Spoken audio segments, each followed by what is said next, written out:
almost. Oh, yay. Hey, everyone, we're live. That's pretty cool, I guess. Hey, good evening, ladies and gentlemen. You could have been anywhere on a Friday night. Well, almost anywhere. It's COVID times, but yeah, anywhere been at my live stream. So let me give some props to the early birds. Nigel, who was first here. You know who's first. And Brian. All right, so let's see. How far behind Nigel was Brian? Always they're in the description box. Nigel, 6:15 where I am. So. Okay. Yeah. So about he was 45 minutes. Yeah, he was way ahead of everybody. Yeah. Actually, I think he was in there. He sent me a message about 3 hours ago that he was in there, or was it yesterday? It might have been yesterday. And Brian's in here. Who else is in here? Just Brian and Nigel so far. Oh, and Six. Hey, Six. Sorry about that. Didn't mean to leave you out. I gave him his props. All right. Oh. Don't mind me. I'm trying to stop sweating from exercising. Yeah, I also biked here about 30 minutes ago from McDonald's. Had needed energy, so I got a vanilla sundae, then I got the apple pie and the chocolate cookies, and I just smashed them up together. It's my favorite thing off the. You know what you know what you're doing, don't you? As soon as I get finished, I'm going to have to go get my ice cream and cake. I just got an email from Apple asking if I wanted to try the betas for the softwares. So I haven't done it yet. For which? I'm thinking of doing the Mac. I'm thinking of doing the Mac OS Big Sur beta because that one looks pretty cool. But yeah, I would try though. Yeah, I've been on the iPhone beta and I've also been on the iPad beta. Has it been stable for you? I haven't had 1 ounce of trouble with either one. I've had trouble with the iPhone beta, particularly with my camera apps. I use this app called First Light and then the Epoch for this live stream, and yeah, they haven't been working, so I had to go back to the regular thing. Yeah, see, and it makes sense for me because I don't use any other apps for my cameras or anything like that. You just use stock, huh? Yep. I had to go back to the regular thing. I'm a very stock guy. Plus, I've been in a couple of plays in my life, so I was part of the stock cast. I like the Gcam app, actually, the Google camera app. That one's a pretty good one. The only problem with the Gcam app is it's different for every phone. Yeah, it sure is. But like the stock version. Oh, the stock version. Okay, yeah. You mean like on the Pixel, the Pixel camera also. Right. But I had the Gcam app for the which one was it? I forget which one it was now. Well, one of the phones, and everybody asked me about it because it was a great app, and I got it from XDA developers, and they removed it about 3 weeks later. So now I have to tell everybody, well, they took it away. Yeah, that's the thing with I find with using these Gcam apps, like I have to find the best place to find it, and that I can keep going there because. Exactly. Yeah, I think Gcam paired with the amazing camera hardware on the Pixel, I think it works really well. I've never put Gcam on a Pixel. I wouldn't have even thought of that. I mean, not Gcam. I mean the one that comes with the Pixel software. Like that one's really good. The stock camera app. Yeah, the stock camera. I thought that was Gcam. No, Gcam's a separate app that people develop based on the Pixel camera app. Oh. And that's why it's different for all different phones, because different people around the world develop one, and this guy does one and that guy. But I find XDA developers, usually you can find the best ones. They go out and find them for you. Yeah, it's usually the best place to find them. Because when there's an update, you can go to the same place usually. Exactly.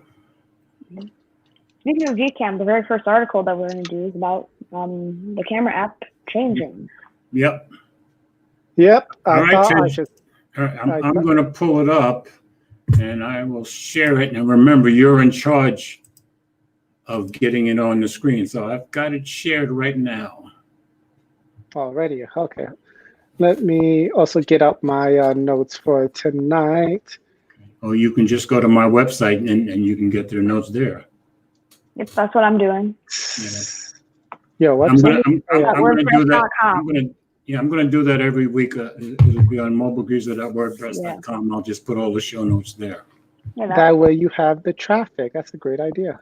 Yeah, and I put it on Facebook, so hopefully those people, if they want to follow, they can look there. And I put it on Twitter too. So. Oh. All right, you're the camera guy, so I'm assuming you're going to read this. Who you talking to, Max? No, I'm talking to you. You're the cameraman. In my boat, you're the camera guy. Out of the three of us. Yeah, okay. Hold on. Let me get it up. Okay. Forgot I had this on me.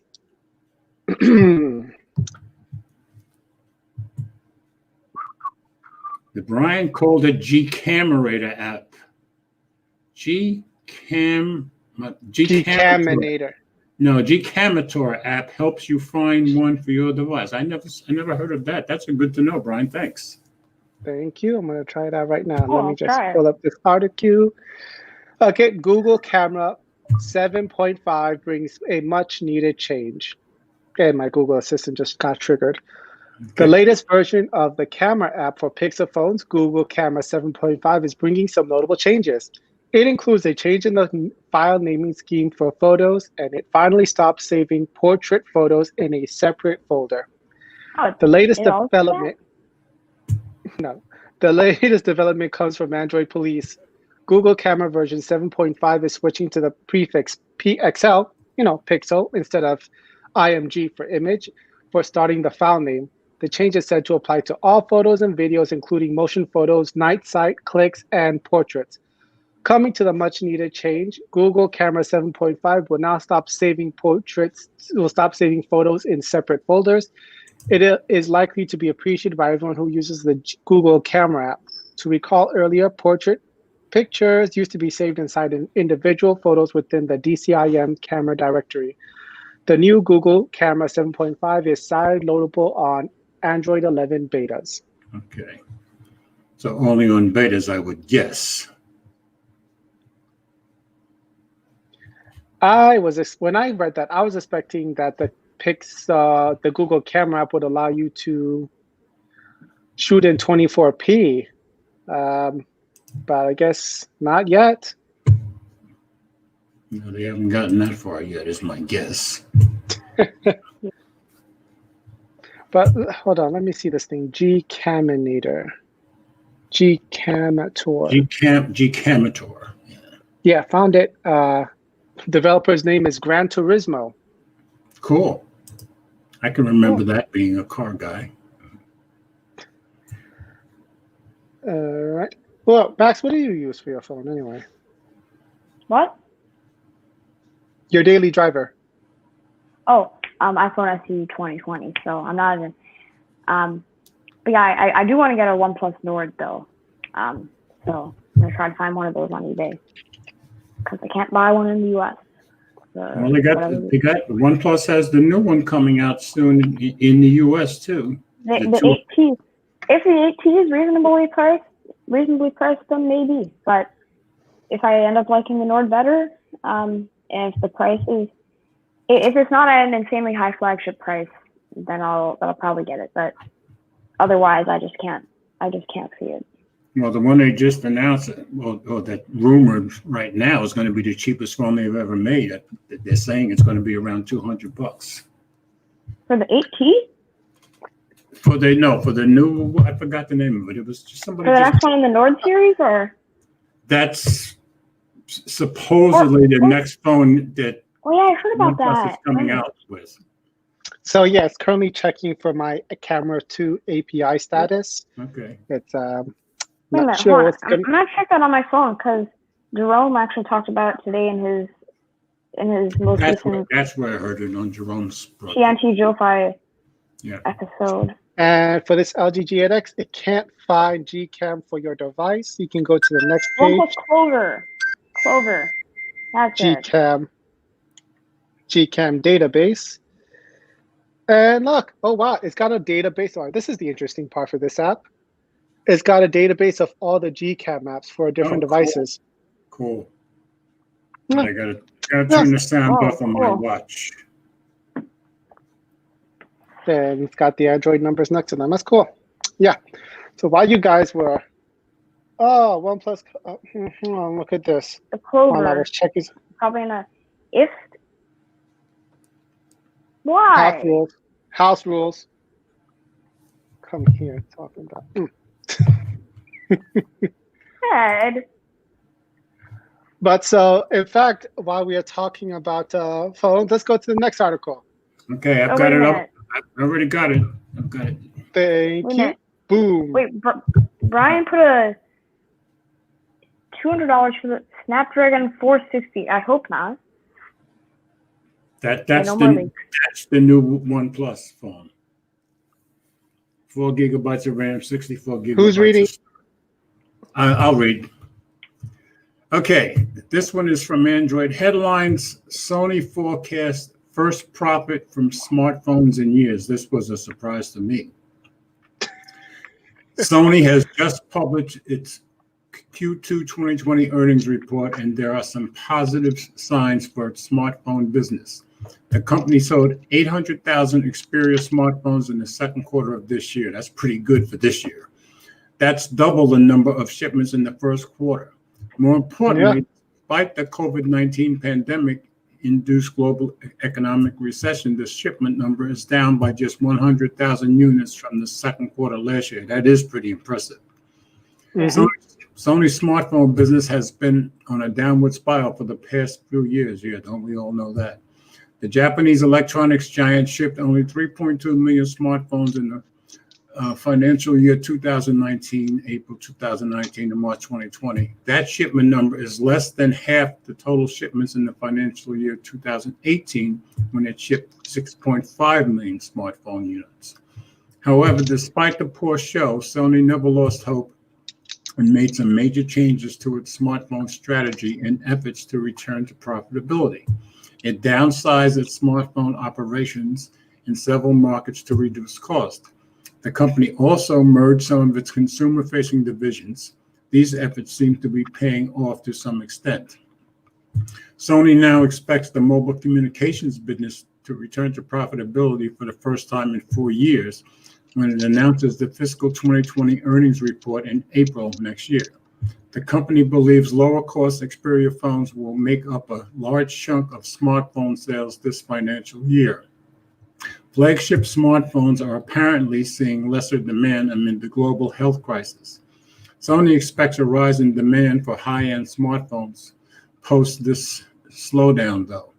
Going forward, the company is also reportedly planning to switch back to the 3-model strategy for its flagship smartphones. We might see a compact, a regular, and a large premium Xperia flagship next year. But I think they've been doing that for years. Well, plus, even before COVID-19, everybody was saying that people are leaning more and more toward mid-range and budget phones. So that was going to happen either way. COVID-19 just accelerated that. Here's one thing that I saw at Best Buy one time when I was looking at their unlocked phone selection. I saw the Sony Xperia 5 for $700, and I had like 2019 specs. Yeah, it was really weird, but it like had the that's feel because and look of the Xperia One too. From last year. It was from last year. That's true. Oh, okay. So it was basically like the iPhone 11. It's like Sony's equivalent. Let me continue. Not really. With lockdown measures in place in several parts of the world, it's not very surprising that there's an increasing demand for home entertainment services. In its Q2 2020 earnings report, Sony says it sold a staggering 91 million PS4 games in 3 months. That's pretty good. The number makes an impressive 83% increase, from 49.8 million PS4 games sold during the same quarter in 2019. 74% of the sales last quarter were digital copies, with 18.5 million being first-party titles. Very good. Sony also registered 3.4 million new PlayStation Plus subscriptions during the period between April to June this year. Total subscriptions reached 44.9 million by the end of the quarter. Sales of the PS4 console, meanwhile, dropped by 40% during this period. That's not really surprising, as Sony is expected to launch the PS5 this year. Otherwise known as the Osborne effect, ladies and gentlemen. Okay. A slowing global economy may have played some part as well, though. Overall, Sony reported a profit of JPY 228.4 billion, roughly 2.15 billion in quarter 2 2020. It marks a mere 1.8% drop from JPY 230.9 billion the company posted a year earlier.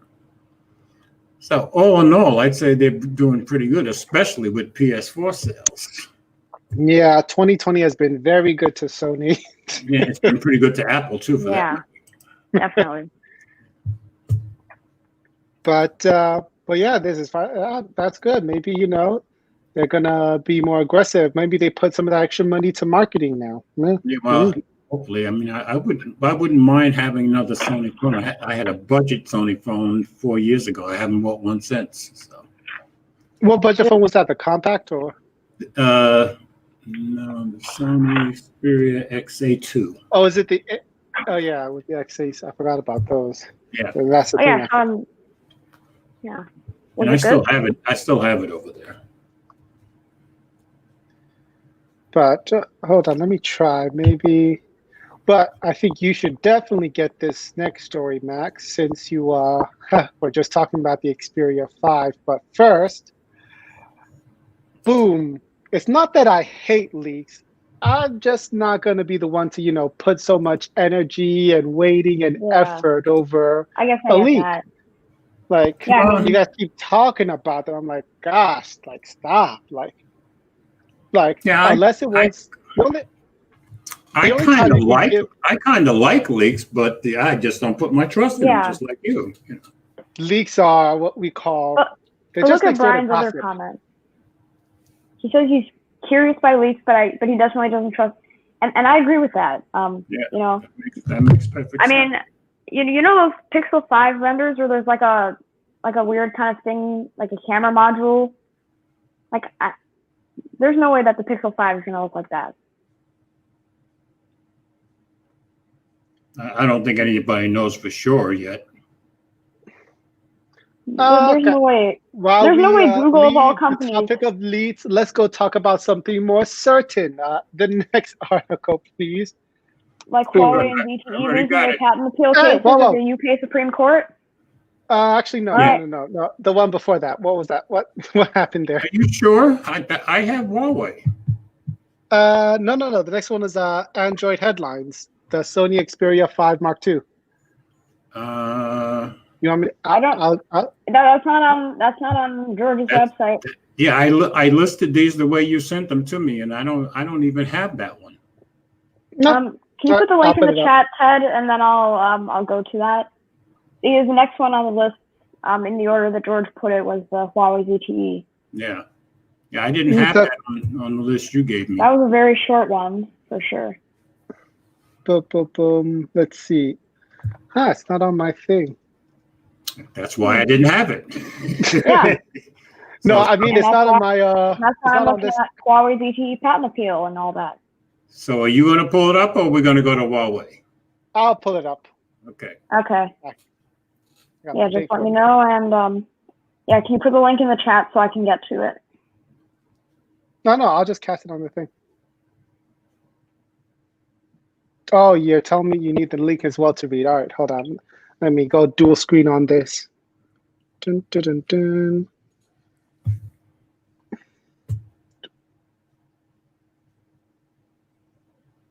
Copy, paste. I guess, Max, when you were talking about the Pixel 5, Brian saying, please, Google, please no, do not do that design. Yeah.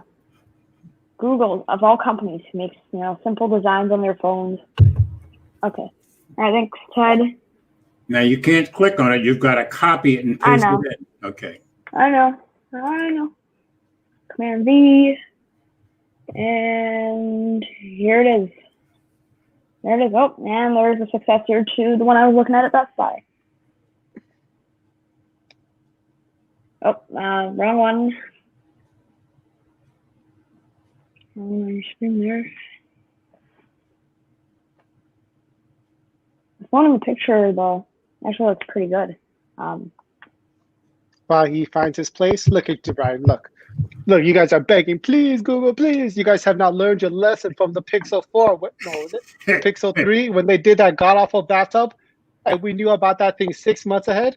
Well, the That's Pixel why 4 it had makes so bad battery too, for that matter. Well, we couldn't have known about the battery, but the bathtub notch. Yeah. That's why putting energies on these leaks are pointless. Like, yeah.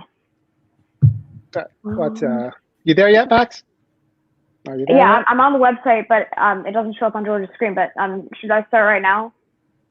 Well, Ted has it up on the screen. Yeah. Okay.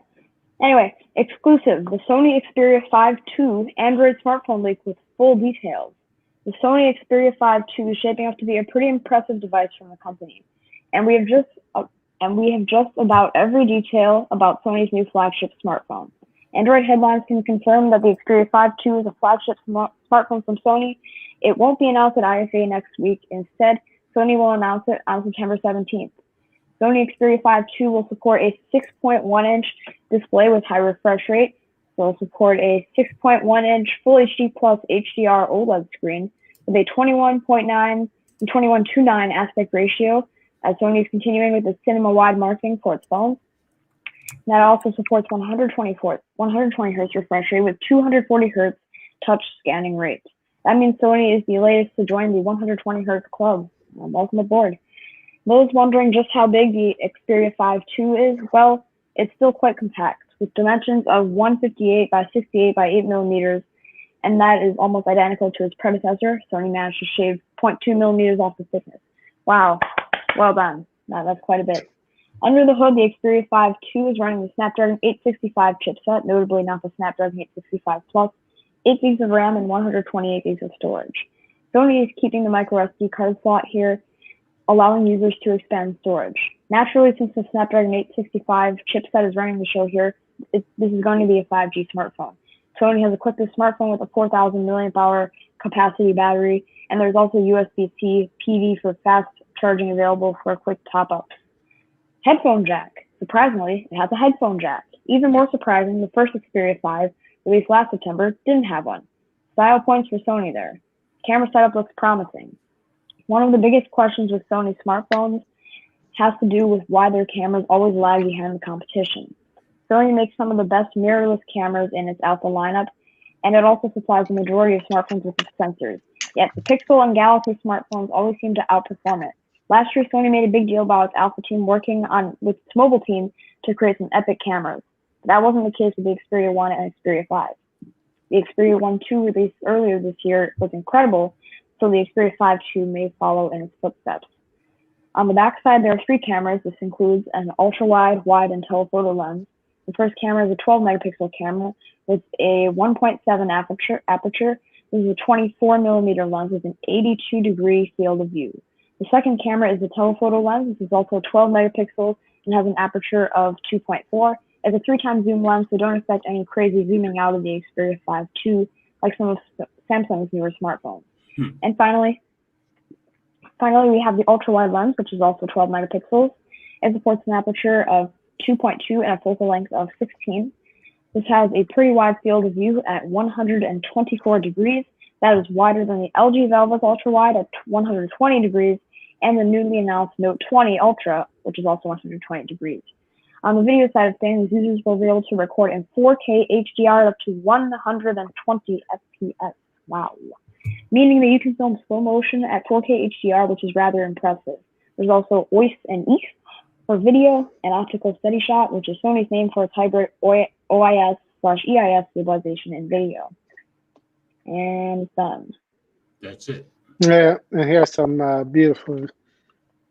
Why do you have to watermark? Yeah, I'm getting a bunch of ads at the very bottom for Sony phones. Like there's some of the XA series, like mid-range and budget.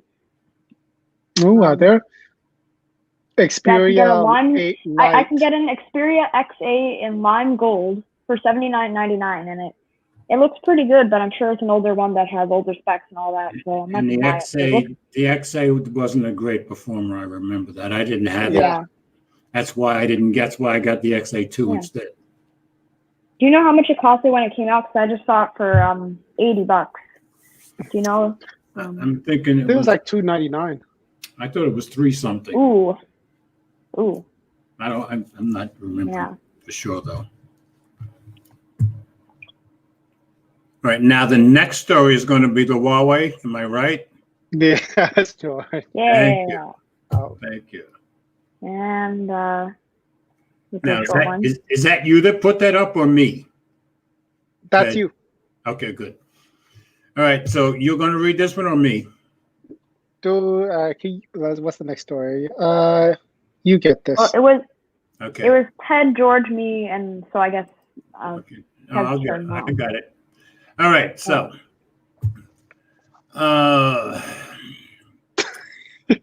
this is on. Oh, this is AP News. Huawei ZTE lose patent appeal cases at UK Supreme Court. Britain's Supreme Court has dismissed 2 appeals by Chinese telecoms firms Huawei and ZTE over mobile data patent disputes. The disputes center on the licensing of patented technology considered essential to mobile telecoms. The patents are meant to ensure fair competition and access to technology like 4G. In the first case, Unwired Planet, an intellectual property company that licenses patents, has brought legal action against Huawei for infringement of 5 UK patents that Unwired acquired from Ericsson. The second appeal concerned legal action brought by another patent licensing company, Conversant Wireless, against Huawei and ZTE for infringement of 4 of its UK patents. The Supreme Court on Wednesday upheld lower court rulings on the cases and dismissed appeals by Huawei and ZTE. In a statement, Conversant said the ruling was a landmark judgment that will have significant implications worldwide for telecommunications patent licensing. The ruling meant that companies like Huawei cannot insist that patent holders like Conversant prove their patents in every jurisdiction of the world, which would be both practically and economically prohibitive, the company added. I can see every jurisdiction of the world, that's kind of ridiculous. So I guess since they went to the Supreme Court, that should end the suit, I would suspect. That's got to be a big deal for Huawei and ZTE because they're 2 of the biggest telecom companies on earth. So.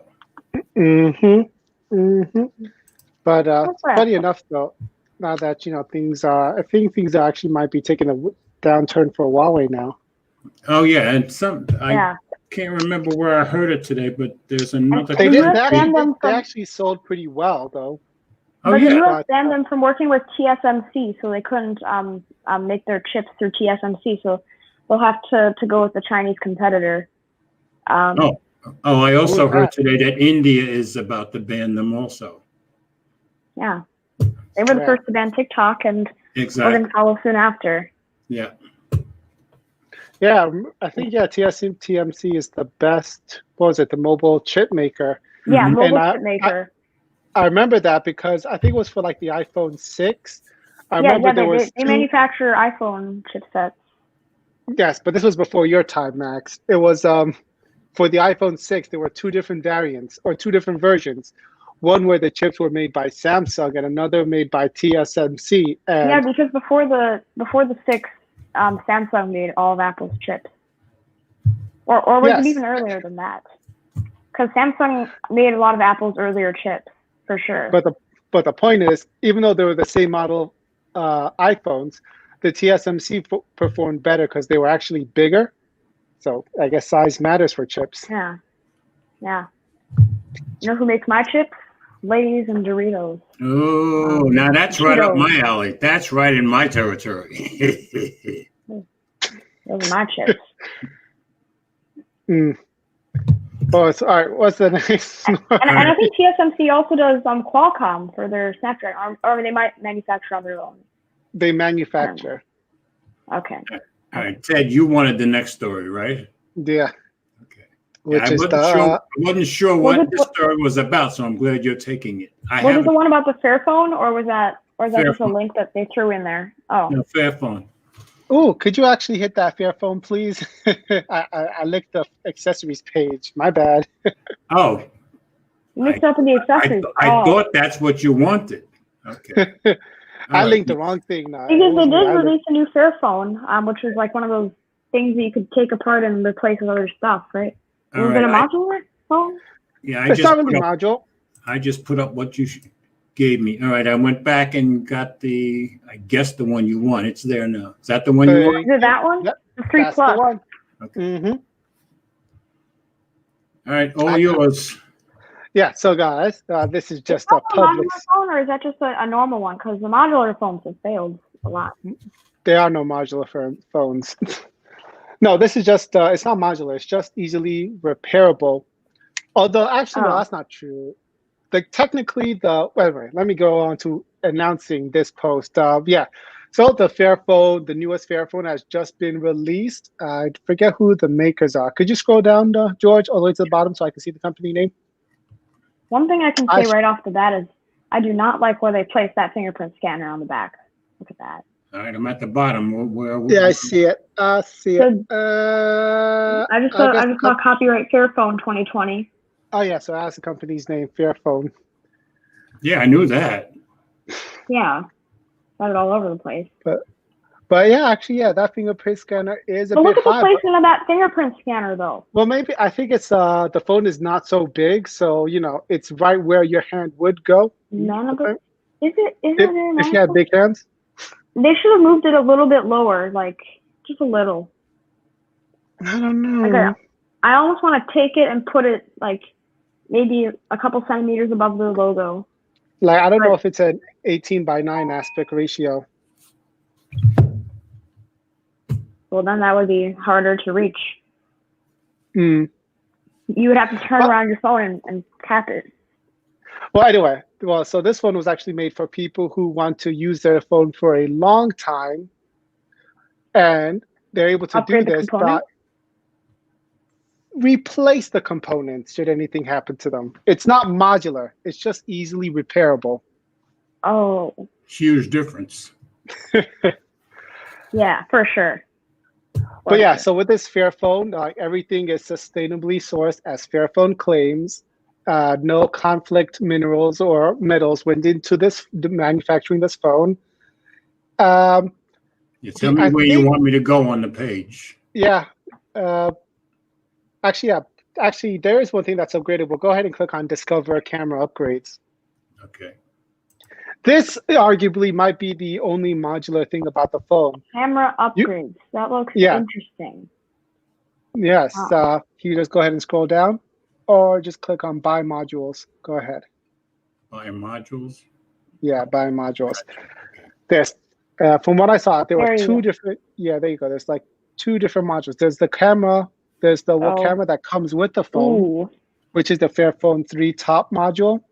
And then you can upgrade it to like a higher module, which is the 48 megapixel. Okay. But why limit it to one lens? Well, where's the ultra wide? Where's the telephoto? My guess is it probably costs a lot of money to make these plug-in modules. That's my guess. Well, I guess, yeah. If the module had to be like, if that module had to have 3 sensors on it, it would probably be like $150. Yeah. Plus the fact Fairphone is not a huge company. They're doing pretty good staying in business, if you ask me. Yeah. So Ted, are you planning on getting this? I'm not planning on getting it. Tell Mine is with you. Tell me if you want me to go back or. You're back to the. I mean, you're gonna hold that in your hand, and you're gonna try to like. Okay. It's gonna be a hand. It's gonna be like a little finger workout to get to the fingerprint scanner on the back. Your hands will grow, Max. Don't worry. You can reach it easily. Okay. But so how do you upgrade it? Stock Android. I like that. So you just gotta simply turn off your phone. And you get to install your new modules. Okay. So it is kind of modular. You can replace components. I guess you could say it's partially modular.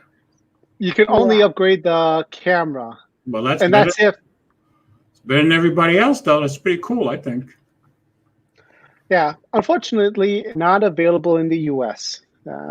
Well, I don't See, think this selling point is convincing enough for people to buy them. Like average people who just want a great phone, they would go to Apple with the iPhone SE, or they'd go to Samsung, or you know, unless they the want, big companies that have proven themselves and didn't make modules or other things, because Well, that's not what the even purpose of the phone is. It's not to market like, hey, this is marginal. It's marketed for the purpose that this is a perfectly sustainable phone, no conflict materials, and you can fix it if anything goes wrong. You don't have to go to the and what store but and be like, hey, and then they but charge you some I exorbitant fees. and they're but I don't know marketing the specs. clarity. I don't know the specs, but if the specs and the value isn't good, then most people wouldn't want to get it, because I don't see how any of us. I don't see You how see- any of us can speak for most people. Well, no. Well, well, yeah, but trying to find value but- is a fool's game because your value for you is going to be different for a value for a millionaire or something And else, for everybody else, that's true. especially if you're I a don't know. professional. I mean, But I yeah, think Brian, it's not coming to the U.S. It's going to be in Europe where they care about such things with their. All right, so Ted, you can Surplus. you can import it. That's okay. yep, Yeah. sure can. But yeah, that was just something I thought was interesting. So how much does this thing cost? Where's the price? Oh, it was 469 euros if I saw somewhere, Oh, Okay. which is at my the what? one plus Around- Nord is I it's think $399, and I That think doesn't that seem one. too bad, but for a module where you can swap the camera module, That is seems easily pretty, replaceable. Yes. Mhm. seems pretty reasonable to me. I So think I- that comes Wow. out to about like $750. Well, I definitely think you should import it. Mm. All right, let me do the next wow. one. All right, let me Yeah, the get at next one, very interesting. Google Meet hardware, it. $2,649, or get the maxed out version, $5,009. Max, let me count the things so Max. people know what we're talking about. Max, Ted wanted to do this one. I know, but wow. All right, go ahead. I've got it up there. Actually, no. Let me. I'll cast it, George, since I'm gonna have to. There's gonna be a bit of scrolling here. But yeah, so Google Meet hardware. So I was just reading this. So Google all of a sudden is getting really serious about Meet, which is their answer to Zoom. And to be honest, I actually do like it over Zoom. Mainly because of the whole caption feature, and like it doesn't force me to like get any additional app. Okay. Although they did force that thing on, the Gmail app where there's another tab that I hate. You guys know what I'm talking about? I know what you're talking Yeah. about, but I haven't used any of the meeting platforms. Not even Zoom? Not even Zoom. Let's see. My local, I just did. It was last week. I did. My local library did like a Zoom Geek Night thing where we played Werewolf. Yeah, talked about it was fun. But yeah, so here's where it got crazy. So let's not even click on it first. George, since you've been in the live first, what would you? Let's say Google's making hardware for Google Meet. What would you think would be in there? What devices would be in there if you had to put a device? A camera, a screen, a microphone. I would think that's the three essentials that you need. And what would the computer be? I would think it would be built into the screen. I'm guessing. Or you build the screen on top of it or something like that, but I don't know. I was expecting that, for the main computing device would be like a Chromebox or something. And then the camera would be a webcam, like those Logitech C920 webcams. Okay. The microphone would be in the background. I actually looked here. They actually do sell like a iMac sort of but like Chrome OS, like iMac sort of thing for $1,450. Well, this is a $2,649. You get this small little kiosk thing. A box. You get it's a conference call. That's the camera that follows you around. But yeah, you get all of that for the low price of $2,649. And No. there's I a guess manager. I see this working for businesses though, because Absolutely. No. I guess I'm No, sure I they're don't think it's they're the for target business at audience for all. this kind of product. Is there? And Is there? And I I'm don't know. looking at the what's in the box, and it has a Google Meet compute system, 4 gigabytes of memory, 128 gig SSD, and an i7 processor. So yeah, that should work pretty well. yeah, I'm and for thinking. just video calling.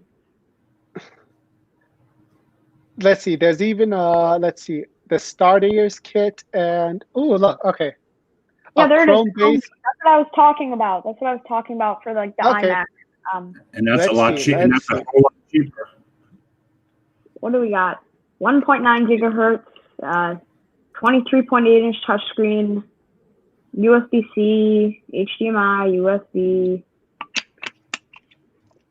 So it has an internal i7, storage, 8th gen 128 i7, gigabytes. 4 gig RAM.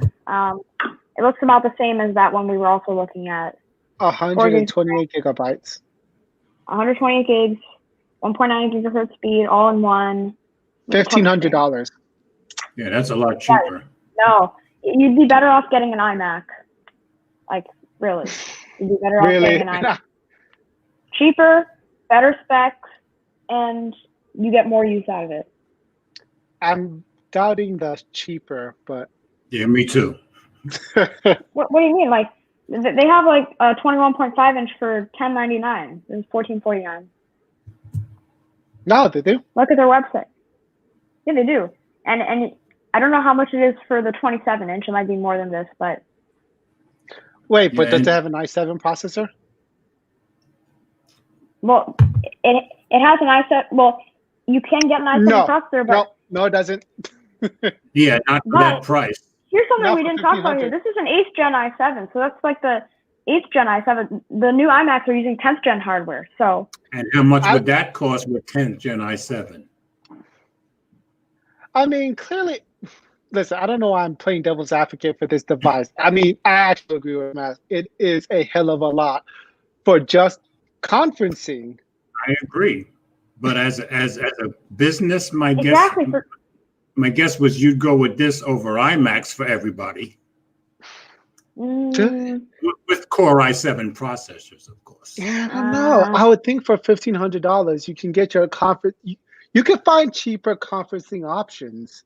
I would much prefer iMacs to this. Okay, Max, let's play along. What conferencing options do you know that will work with iMacs? Just the Zoom thing? Well, you can use Zoom. You can go to Google Meet on the web browser. You can FaceTime.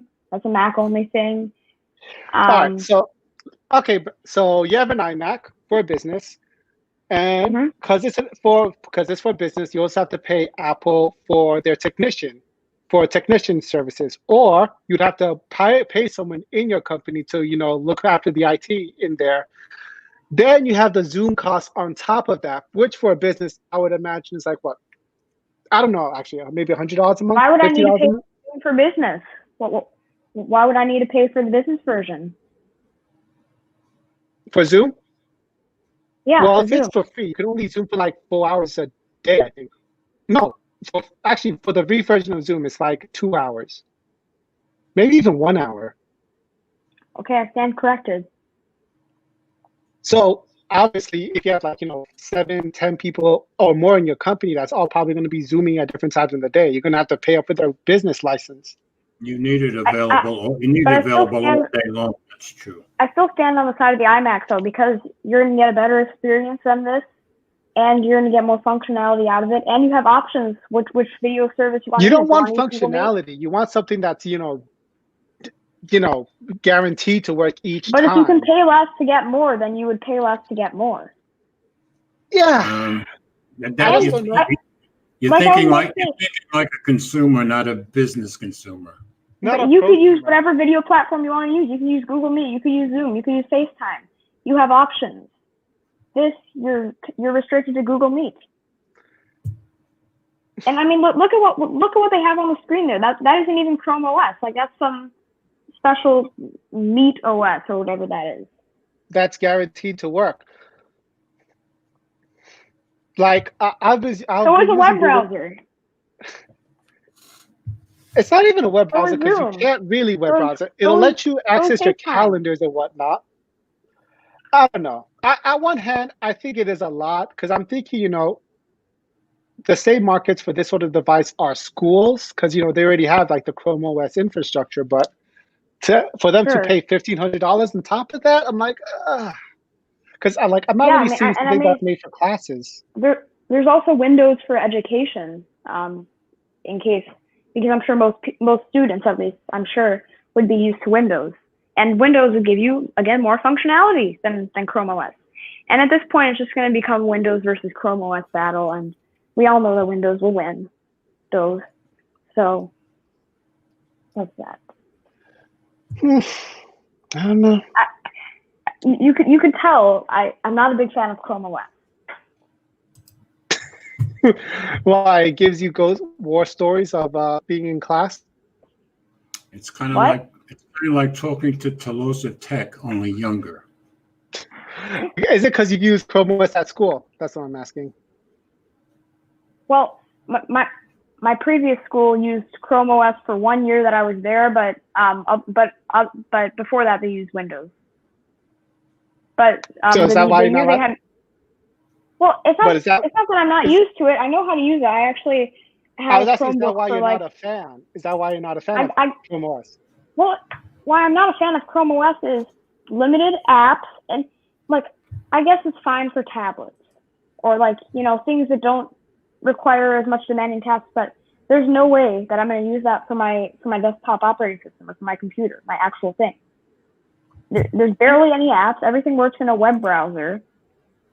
Like well, that's for consumers, it. it can use the same apps like in Android, because they can use Android apps now.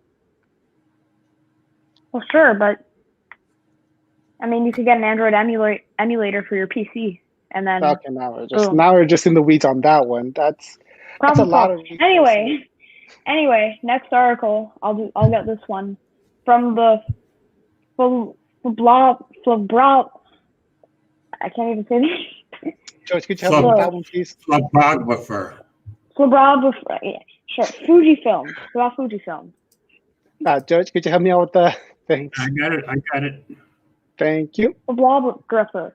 Fujifilm is now more valuable than Canon right before holiday season. The major role reversal in the stock market be a sign of things to come in the future. Canon has been king when it comes to the photography world for some time now. However, it appears things might be changing. In what can only be called a shock, Fujifilm stocks surged over Canon on the market yesterday. In doing so, Fujifilm left Canon and a string of other camera and optical manufacturers in their dust. The markets are all kinds of crazy right now, but a more diverse portfolio from Fujifilm could mean larger profits, which in turn could lead to bigger, better things in the future from them. Let's discuss after the break. While we are not usually ones to speculate regarding the stock market, this jump from Fujifilm is notable.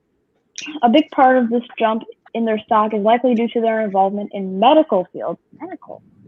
Still, we all know that both medical fields and optical and imaging fields often go together.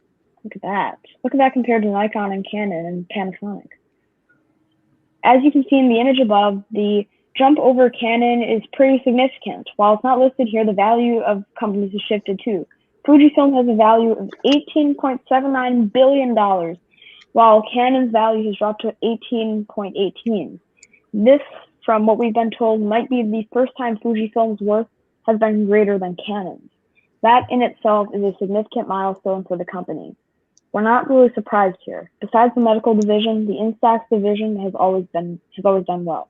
If you include it with Fujifilm sales, they're probably a bigger company than Canon. That could make them the #1 seller of photographic tools. What does the future hold for Fujifilm? Let's not get ahead of ourselves here, though. As stated above, the reason for this jump in valuation is probably due to Fujifilm playing a part in the COVID-19 vaccine. Their involvement in medical imaging is also a factor. When it comes to camera sales, according to Nikkei, Canon still reigns supreme with 45.4% of the market, Fujifilm at 4.7%, Sony holds 28.2%, and Panasonic claims 4.7%. The massive jump in stock prices, though, could only mean good things for the future of Fujifilm. We all know how business works. More money in the coffers means more money can be pushed into R&D. More R&D leads to new technologies and goodies for us to play with down the line. Okay, it's not that quite simple, but you get the gist. Here's what we do know, though. Fujifilm has carved a niche market for itself with the fantastic APS-C and medium format cameras. More people are starting to take note of their APS-C cameras' excellent performance compared to full-frame cameras. They have great value cameras like the GFX50R and the GFX100. It's just a matter of time before Fujifilm's market share grows. With other sensors focused more on entry-level full-frame cameras instead of crop sensors, Fujifilm might corner the APS-C market along with the Pentax. Pentax cameras are great, but even still, Fujifilm doesn't have to worry about their less than 1% share of the market. When it comes to medium format, Fujifilm is pretty much out there on its own with the low price points. It's easy to see the future is bright for Fujifilm. What do you think the future is in store for Fujifilm? Let us know in the comments below. Ted, you have a Fujifilm camera, right? Yes, the one I just took a picture of all you guys with. Yep. Okay, I was looking at my monitor. Yeah, that's why I got a little invested in the story there. Good news from my little favorite camera manufacturer. That's a pretty huge jump in stock market. That does say awfully good things are coming, I would expect. Yeah. Yes, would be a great time to buy stock in Fuji, which is part of the reason why you should pay attention for leaks if you're looking to put money in stocks. But yeah, I think, was it this year or last year, the Fujifilm X-T4 came out with the flippy screen that everybody loved. And it's either going to be late this year or the next year. Fujifilm's going to release their new 50mm 1.1 lens, which has long been awaited. So yeah, things are looking up for them. Not to talk about their medical division too. Before we continue, I'm going to try to pronounce the name of this news site one more time. The Vloggrapher. Did I get it? Vloggrapher. Yeah. Vloggrapher. I got the hang of it. Now that's a memorable name. Although not all is great with them. Like it should have been this. I was trying to hook this up to my MacBook so I could use it as a webcam, but it wasn't working for some reason. Although that would be great to be able to use your professional webcam for professional live streams. Anyway, continue. Yeah, I was going to use my DLSR once, and I started researching it. It's kind of complicated. I think after this, I'm just going to go ahead and buy what's it called? A capture card, which is like for $15. Okay. Oh, 15 only. But again, maybe it's just this MacBook because I've been trying to use this iPhone as my webcam for the past 15 minutes, and it's a no-go. Yes, I just went with the Logitech C920 like everybody else does, and it works great. You know. Oh yeah, about that Logitech, I have that in the drawer right next to my desk right now, but I never use it. Yeah, this is the second. I have a Logitech C920 720p. Yeah, I've got the 1080p, but yeah, this is the second one I bought. They always work great. You know. Yeah. Let's see, what's the second story? Let me think. I believe it's about Fortnite.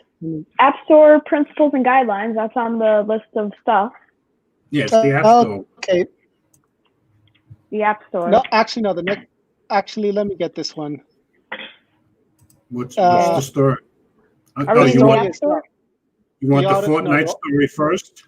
No, guys. Sorry, it happened again. I guess I didn't put the updated list on this.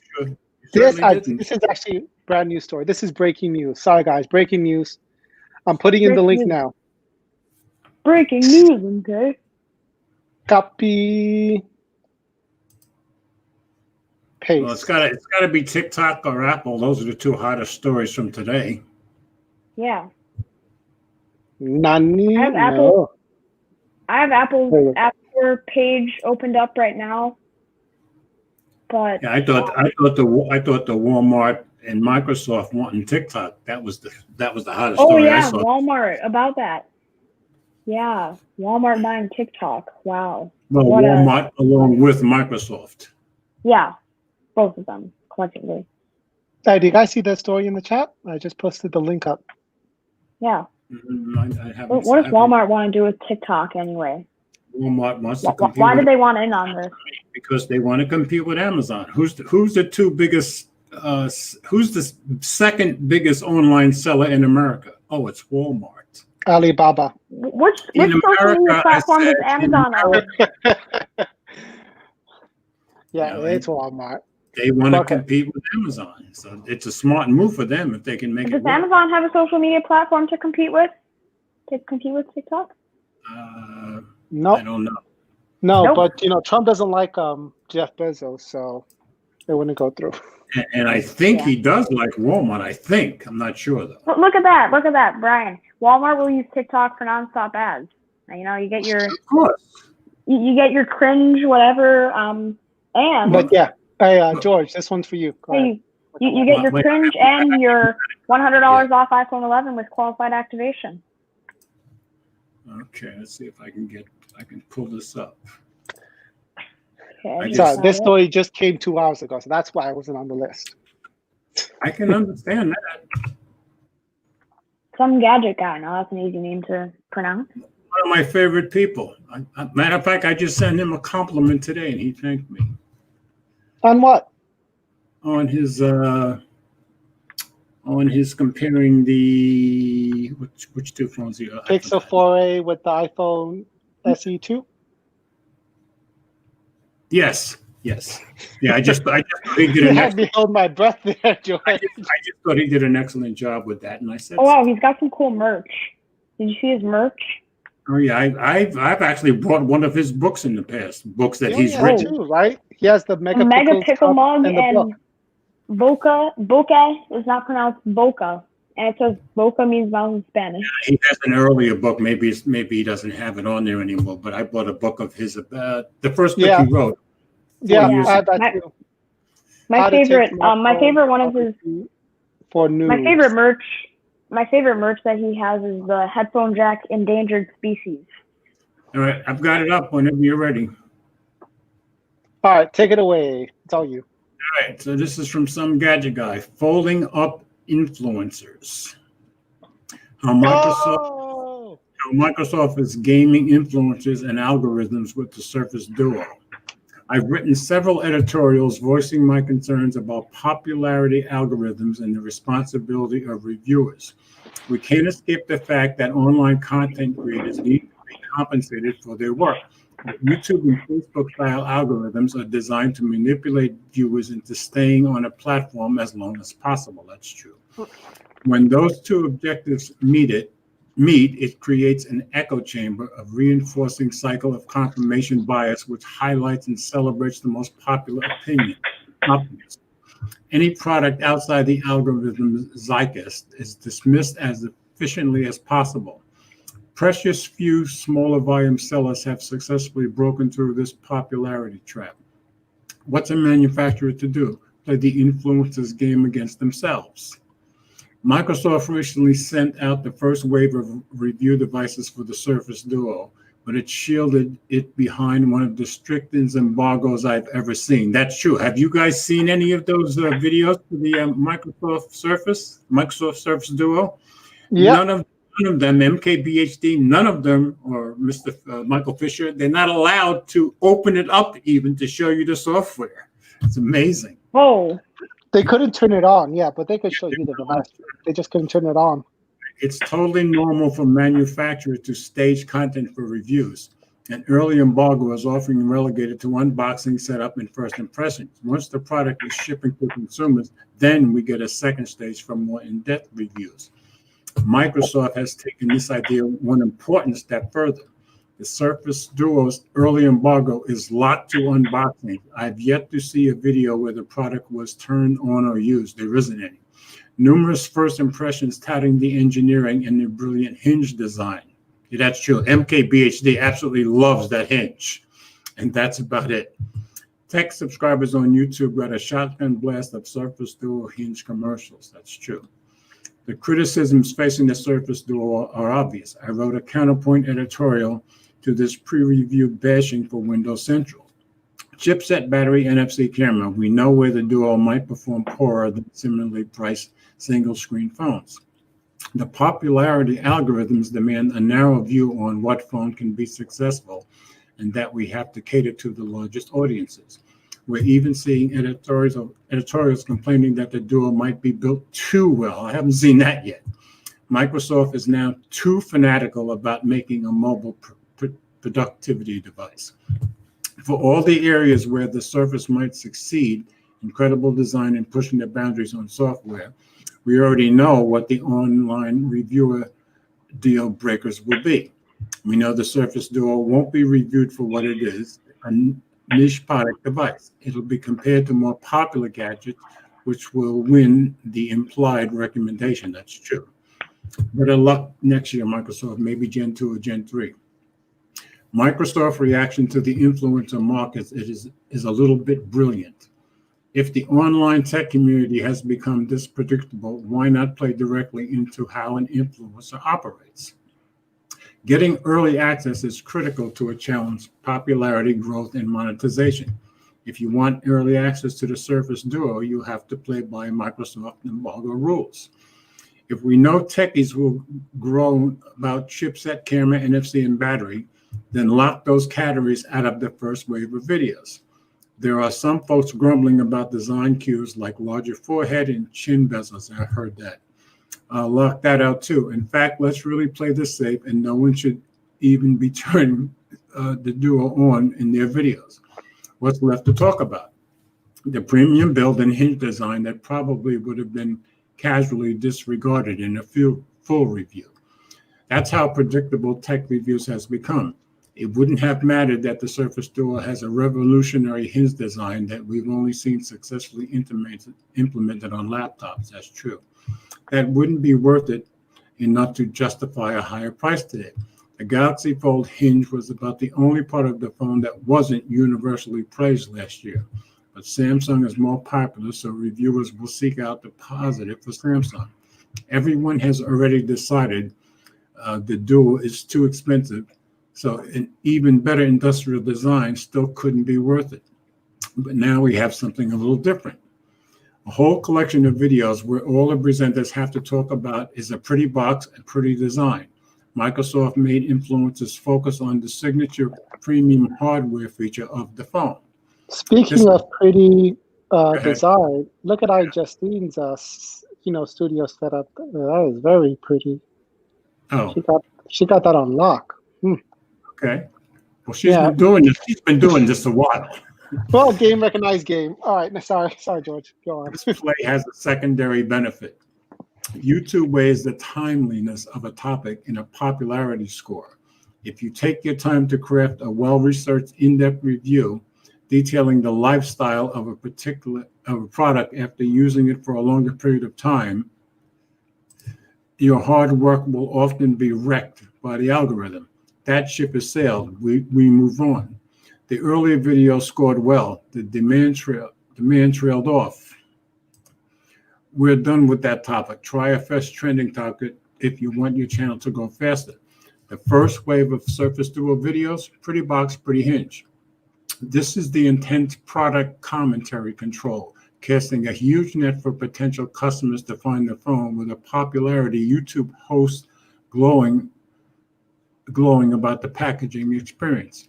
Then if that consumer is really interested in digging deeper on what the Surface can do, they won't be able to find traditional reviewer videos.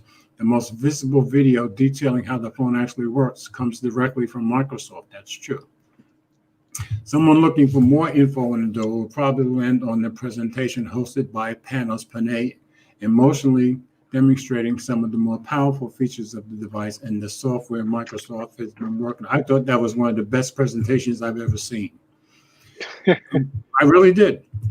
We can all pretend that buying a phone is a purely rational consideration of features and price, where one device can win on merit, but we all know that there's a huge emotional component which can sometimes override the more rational considerations.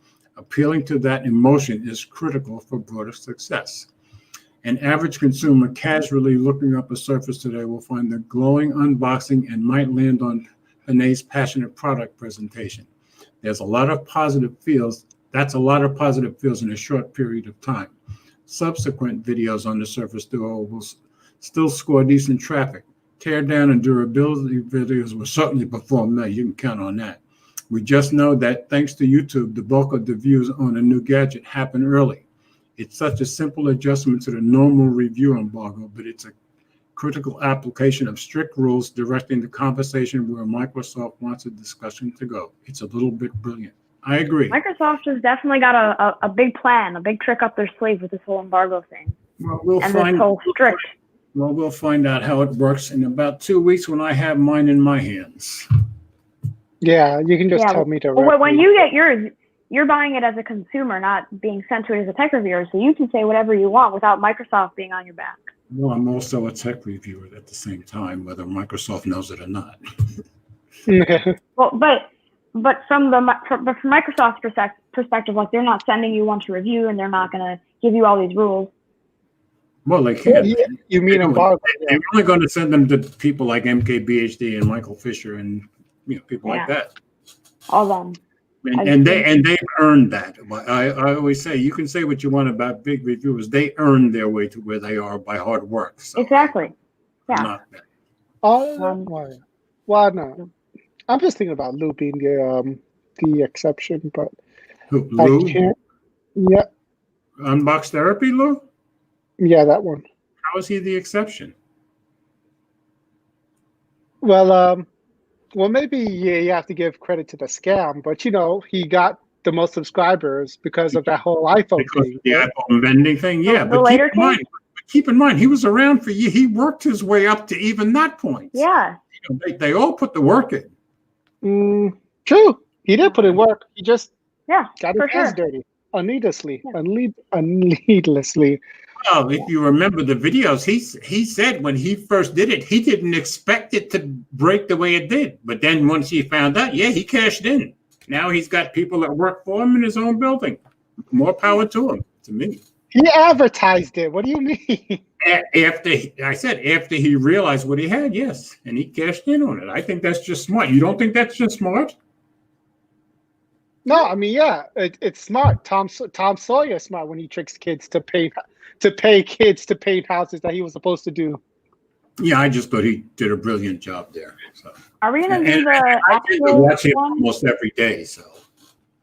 Are we going to do the App Store one?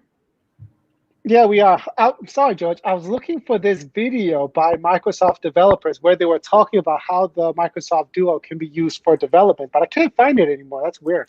I haven't seen it. All right, I've got the next one. Are we doing the App Store one?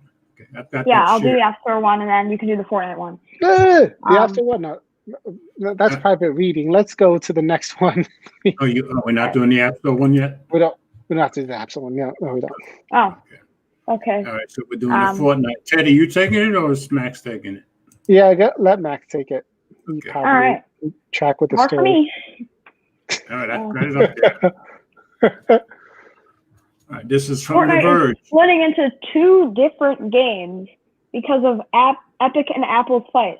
Apple players are losing cross-play. And my friend, he's obsessed with Fortnite. I am the opposite, but continuing. Fortnite's next season arrives tomorrow, but if you're on iOS or macOS, you won't be able to play it, Epic announced today. And as we're learning, that's not all. Players on iPhone, iPad, and Mac will also lose cross-play Fortnite multiplayer with non-Apple platforms, Epic confirms to The Verge. That means players on Apple platforms will be stuck with the current version of Fortnite and they'll only be able to play with one another. Essentially, the legal fight with Apple will, in short order, split Fortnite into two. On PS4, Xbox One, Nintendo Switch, PC, and Android, Fortnite players will have access to all the new content that's set to arrive with the potentially Marvel-themed new season. Most new Fortnite seasons pack in significant changes, including updates to the map, new cosmetics, and new in-game rewards as part of the game's Battle Pass subscription. If you're a Marvel fan, it could be a particularly interesting one.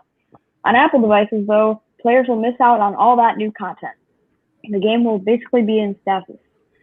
The dark timeline was anticipated. The trouble started on August 13th when Epic added a direct payment mechanism to Fortnite that violated Apple's rules. Soon after, Apple booted Fortnite from the App Store, which kicked off Epic's orchestrated campaign against the iPhone maker. Epic sued Apple, published a short video parodying Apple's 1984 commercial posted an extensive blog calling on players to tweet the hashtag #FreeFortnite, and a week later, announced an in-game tournament with anti-Apple Fortnite cosmetics and real-world flags. Epic was prepared for war. To complicate things further, Apple has been cleared, at least for now, of any duty to return Fortnite to the iOS App Store since the judge refused to grant a temporary restraining order against Apple on that basis. The court order did prevent Apple from removing all of Epic's developer accounts for now, leaving intact the one linked with Epic's Unreal Engine and its associated licensing business. A hearing on a preliminary injunction is scheduled for September 28th and could change either of these temporary legal decisions into more permanent ones for the length of the trial. In the near term, any decision to change the status of Fortnite on Apple devices in Epic's hands. If Epic wants to bring Fortnite back to the iOS App Store on its own, Apple says the studio just needs to comply with the App Store guidelines, which likely means removing the direct payment option. If Epic makes the necessary changes, we will gladly welcome Fortnite back onto iOS, Apple said in a statement.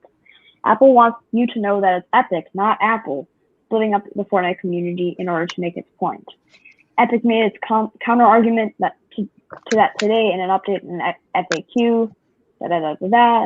On Mac, though, Fortnite is installed through Epic's own launcher. Theoretically, that version of the game could have gotten tomorrow's update without issue. But it seems to be another casualty of Epic's battle with Apple, and it's unclear what it will take for that version of the game to get updates again. Apple players will be stuck on the 13.40 patch that came out earlier in August. Although Fortnite players on Apple devices won't get any new content arriving after Thursday, they'll still be able to play the game on the latest 13.40 patch that came out earlier this month, and they'll still be able to play it with one another. If not with friends on PlayStation, Xbox, Switch, and Windows PC, there's even a way to reinstall Fortnite on iOS if you've ever downloaded it before it was removed. But that may be the cold comfort because Fortnite fans on Apple hardware will be playing the same game tomorrow that they can play today, while every other Fortnite player will be enjoying the bounties of the new season. And it seems like until something else changes between Epic and Apple, Apple players will continue to be stuck in their own inferior version of Fortnite. And about a half an hour before we started, a story came out. I gather Epic has two different installations on Apple, and Apple locked out one of them completely just today. Yeah.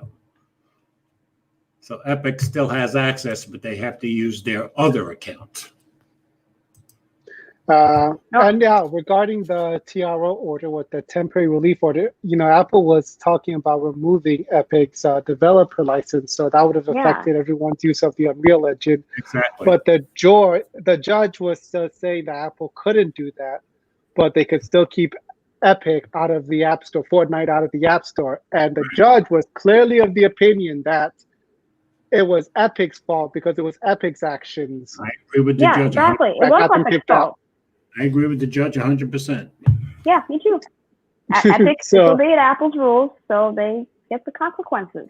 Disobeyed Apple. And I do think that, okay, now they cannot have Fortnite in there. So I think in my opinion, they've paid enough of a price. I don't think locking them completely out is the way to go. But I agree. I agree. Epic started this, and obviously they had a plan when they did start it. As someone who personally hates that game, I'm glad that it got removed from the App Store. And I could never take that attitude. I can hate a game, but does that mean I want everybody else who likes it not to have it? No. I still rather they have it.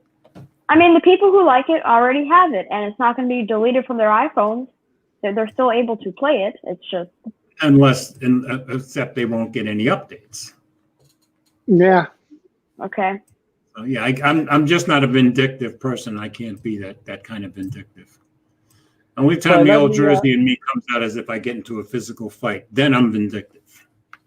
All right. More on this story coming up right now. You have another one? You have one that you didn't give us, I guess. Okay. So I don't know how. Yeah. Do this one. Yep. Apple rejects Facebook app that tells users that Apple takes 30% cut of in-app purchases. Facebook launched a feature that lets businesses host paid online events. Facebook planned to say in the app that Apple takes 30% off this purchase. Apple rejected one of Facebook's new app updates, according to Reuters. The app tried to inform users that Apple collects 30% of in-app purchases from a new online events feature. Earlier this month, Facebook launched a feature that lets businesses host paid online events in an effort to renew some of the businesses lost due to COVID-19. Facebook asked Apple to reduce its 30% App Store cut since it wanted all of the money to go directly to the small businesses. Listen to that, guys. Facebook was actually the good guy. Good for a change. That's very unusual. In an effort to inform users of Apple's cut, Facebook instead planned to add a line inside the iPhone app that informs users that Apple takes 30% of this purchase. Facebook was unsure if Apple would approve the language, and ultimately it didn't. This is what the app looks like, and notice the language on the left under the purchase button. Yeah, so I can't see that. So yeah, I clicked on them both earlier when I saw the story earlier today. So. Okay. Yeah, I can't see that very closely. I might go to that article though in a little bit. And Facebook said that if users make the same purchases elsewhere, whether on the web or through the app on an Android phone, small businesses will keep 100% of their revenue. Now more than ever, we should have the option to help people understand where the money they intend for small businesses actually goes. Unfortunately, Apple rejected our transparency notice around their 30% tax, but we are still working to make that information available inside the app experience. Facebook and Apple did not immediately respond to requests for comment. Top app makers in recent weeks have started to speak out against Apple and its App Store policies. Epic Games, for example, tested the Apple's policy by sidestepping the 30% rule in an update to its game Fortnite, and then sued Apple after it removed the game from the App Store. Apple has argued that it tries to keep a level playing field for all developers. Spotify would disagree, and then takes a standard 30% cut from all in-app purchases. So everybody, and Epic, I'm sure they knew this when they first did this. Epic is counting on the fact that everybody else is going to want to jump in on Apple because everybody's going to want that 30% cut taken away, and that's what they're doing. Yeah. Well, one thing about Spotify that Spotify hasn't made clear when their entire case happened was, at least with subscriptions, it's only 30% for like the first year, and that goes down to 15%. That's right. I saw that. And I don't think it's like that with the in-game purchases, where it's a one-time, it's not like a subscription. Right. Exactly. But it might be 15% then after a year for the Battle Pass. So. But in Spotify's case, the 30% revenue cut for the first year was going to decrease because Apple was promoting Apple Music ahead of Spotify. Right. Yeah. Right. Yeah, they were in direct competition. They do what they want to do, and I don't use either. I use YouTube Music, so that's free for me to use. Same here. I use YouTube Music and I use Amazon Music. Both are free for me. So. Well, yeah. Even though I have Prime, I never use Prime Music or Prime Video. I always use it. Prime Video has some of the best, homegrown television shows I've seen in a long time. I just use it for the discounts and the 2-day shipping. Okay, well, like I said, I've watched some of their TV shows this year that they produced, and they have some excellent TV shows. What's it on? What Prime? What is it? The Expanse. Beautiful show. Oh, that was awesome. Best sci-fi. Yes. Best sci-fi show I've seen. I'll check it out. I'll check to see what they got on Prime Video, and if I. Yeah, they've got this. What I've noticed is the stuff that they produce themselves. They're really doing a good job. Because I've seen 3 or 4 shows that I thought were just tremendous. Well, Amazon's got a big old production budget. Goliath. Goliath was awesome. Was that a great show? Now, for me, me being me, the cursing was like, okay, guys, enough. But the acting, was like Captain America. Was language. Yeah, but it was a great show. That was probably the best TV show I've seen this year. Yeah. And then what was the other show with? What was the one with the LA cop, the LA detective? That one was a great show too. Bosch. Yeah, Sheldon Bosch. both. Yeah, Bosch. Bosch.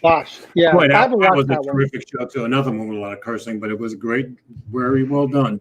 Yeah, So are we Oh gonna do the yeah, The App Store Boys. guidelines? I love the first season of The Boys. Yeah, Brian. yeah. What is I didn't take to the boys at all. You know. Are we gonna do the App Store guidelines one, or are we not gonna? No, that was private reading, gentlemen. Okay. Oh, okay. Okay.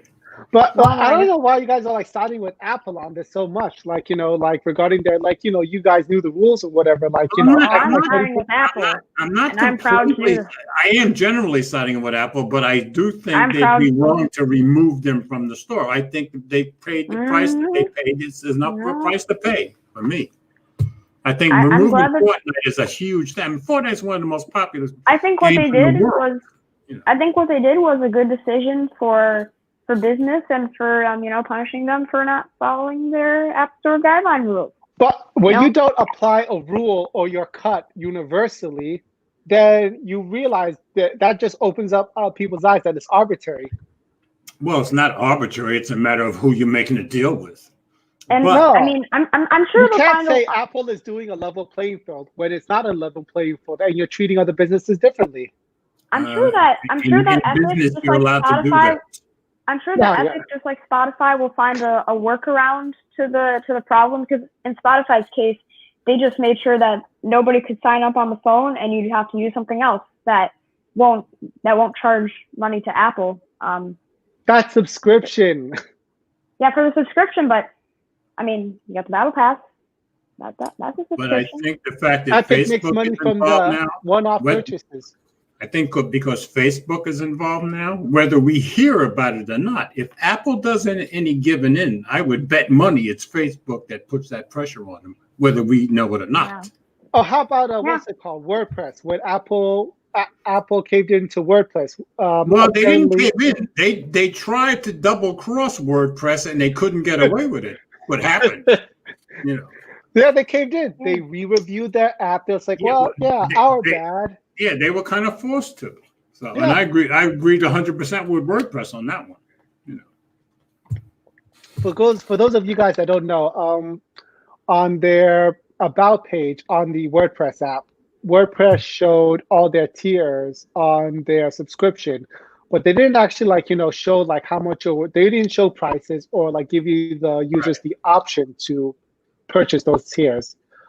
Apple said, hey, you should let people make purchase from there, and we should be able to get money from there too. So they blocked the app. To get a 30% cut, and WordPress like, well, we're not charging anybody. Apple wanted them to, but they had to back down. Apple's the mafia. That was pretty greedy, I have to admit. They want to get their beaks wet on every little thing. They want to cut at the edge. Long story short, Apple wants money. And and in that regard, I 100% agreed with WordPress. You're going to pressure me into selling something that I don't want to sell. That doesn't make sense. All right, so we're out of. I was going to actually tie this in with you guys who are hoping to get pushing for super chats. You guys are just comfortable with Google just taking 30% of your super chats? Yeah, I'm comfortable with it. Okay. Max, I guess you're there. See, when I agree to terms and conditions, I don't beef about it. Yeah. And I don't have super chat yet. I'm not 1,000 subs. I'm not going to start beefing now. Plus the fact, right now I'm pretty happy because of my Pixel. That was my thrill of the week. I think that the Pixel 4 is a pretty cool phone. It's just the camera could have been better. The case, I've never had a cloth case. This case feels awesome. It's not slippery, although it can sometimes slip a little bit more than I would have thought, but it feels great and it looks great. What I worry about, because of how clean it is, I worry about it's probably going to get dirty at some point. But tomorrow or the next day, look, Brian isn't cool with that, guys. And I'm not cool with that. When I give money to someone, I do it with the idea that they're going to get all of my monies. That's why when I go to restaurants, I give my waitress service cash instead of tips in my card. For me, it's like, okay, when I came here, Did I agree to the terms and conditions? Once I agree, I don't make any bones about it. I'm done. You didn't have a choice, did you? Can you refuse super chats? Can you? I guess you can. I'm not sure. I'm not sure. Who else? Who else has like? Actually, I don't know anyone else here. I don't know. I don't think you can refuse. I'm not sure if you can refuse even super chats if you didn't. I guess I'm not was there a sure. I mean, feature that it's probably an automated process, and it just goes through all by itself. Is my guess. was I mean, yeah. So was there I'm something you had to grateful if turn on, anyone George? donates to me. Even if Google takes some money, at least I get some, and I get the majority. I look at it as, YouTube's giving me access to people all over the world, and I wouldn't get it any other way, so I'm good. Yeah. Twitch. There's Twitch. George. Yeah, and there's Twitch and there's YouTube. That's like comparing ZTE to Apple. Well, yeah. ZTE is Well- Apple in China. In China, yeah, but not even there because they're not Huawei. That's And true. Huawei Actually, Huawei, I think, is like the Chinese Apple kind of. it's actually Xiaomi. Xiaomi is called the Chinese the Chinese Apple there. That's Well, true, yeah. And I guess and both and, companies yeah, and are. Huawei and Xiaomi are both bigger than ZTE. It's true. Okay, Yeah, let's see. sure. Did I have any other stories? Let me That's check. all you gave No. me, but because you were sneaking stories in on me tonight, so I don't know what Yeah. else you had. Yeah. Nothing more on George's list on his website, so I'm not close that window. Well, there's one last story, and this one is just particular to me. Let me put it up. Right. Is it like It's a little thing or something? it's another lawsuit case. Okay. It's Oh, another case. I Don't you know? remember when I was the very first week of FNTT, the very first article that we read was about a Google Plus thing. Yeah. All right. Actually- We're waiting. We're waiting. Oh, Joe, horses. You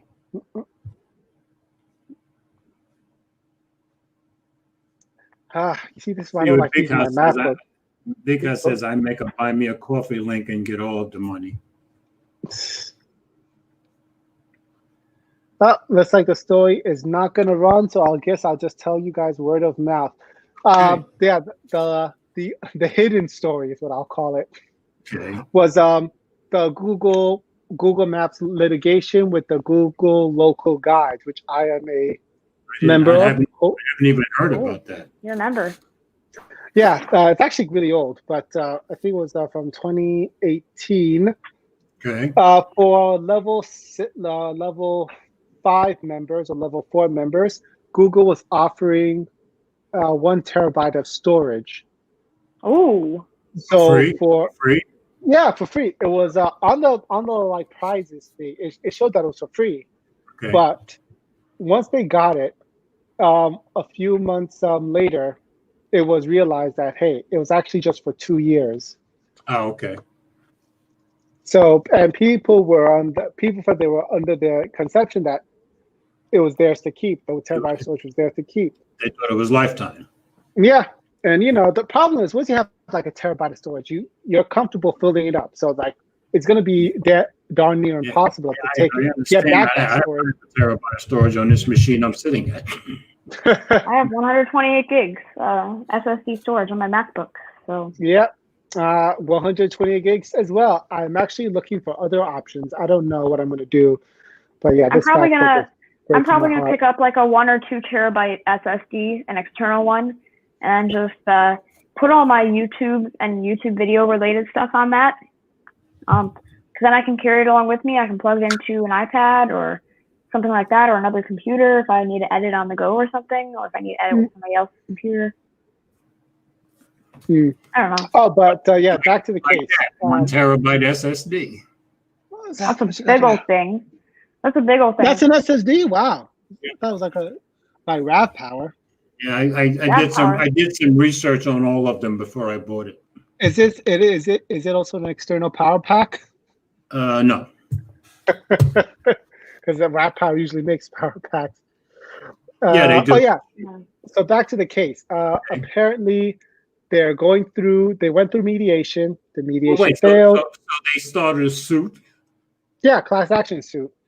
Okay. At first, Google put it for it to be dismissed, but judge said that it can go through. So they went through mediation between the parties. That fell through. So now they are. Well, when you say it fell through, how did it fall through? For the mediation, Yeah. nobody can find a compromise that. Okay. So not go to trial. So it's going to trial. So now the case is just getting classification on whether it's a class action or just a regular action. Okay. So that's where it is. I haven't even heard of it. I was in Google local guides for a while. Yeah, I'm still doing it. But I guess I stopped paying attention to them. I hadn't even heard that story. My photos got 8 million views. There you go. It's one way to get out there, huh? Mr. Big Stuff. And but it's only like out of what I think I have like 6,000 photos. Okay. I don't mind. Oh, look at this one by Brian. I don't mind everyone punching Apple in the mouth. I'm not. I don't see it. Where is it? What, Brian's comment? Yeah. Yeah, I put it up on the thing. Oh, I'm sorry. Oh, punching Apple back in the mouth. Yeah, well. I think it's kind of a smart move on Epic's part, but because they knew everybody would jump in. But will they win? Hard to say. Hard to say. Maybe they'll win in the UK. Yeah. But they haven't bought it up there, so I don't know. Yeah. I'd say it's 50-50 at this point.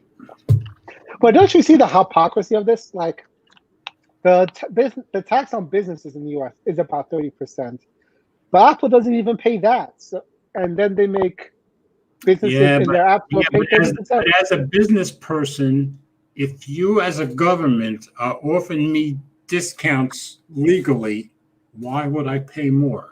I don't blame offer discounts. I don't blame Apple.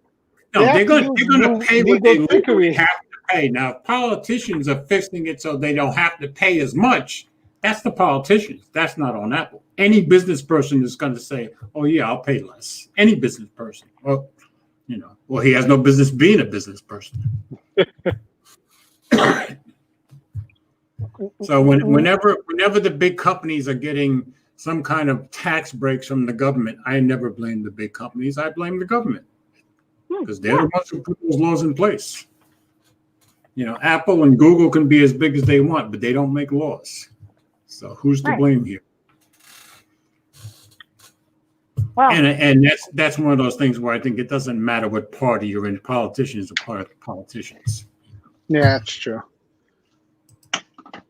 Well, ladies and gentlemen, that's all, folks. That's all we have, folks. All right, next week we'll be back on my channel. Oh, can we do it on my channel this week? Actually, next week, because I won't be doing smartphone. Because I won't be doing smartphone Coot live for the next, I don't know how long. Because I'll be taking a break from that. You can do it on your. You can do yours on your channel next week. Friday Night Tech Talk will be on my channel. Oh, because I'm not doing the normal live streams that I usually do, because of school and how I'm busy and all that. But so could I host that on my channel? Because I haven't done it before, and I just on 2 weeks' time, like George said. I didn't say 2 weeks' time. I just said it'll be on my channel. That's all I said. Oh, okay. Put words in my mouth, please. Okay. Apologies. Okay. All right, folks. I want to thank everybody for coming by. And next week we'll be on Mobile Geezer. And I hope everybody has a blessed and great weekend and stay safe. And I'm here to help you save money on your phone bill. So if you're into that, subscribe to Math Tech Studios. And there you go. And make sure you spread Ted's channel around so we can get him going up there. Yep. Oh yeah, look at the bottom of the screen. But I just I just want to give a big thank you to Brian, Big House, and Nigel and Six Louise for taking time out and coming by and enjoying the show. Thanks everyone for coming, and we'll see you all next week on the Mobile Geezer channel. Signing out. Bye. The pregnant pause.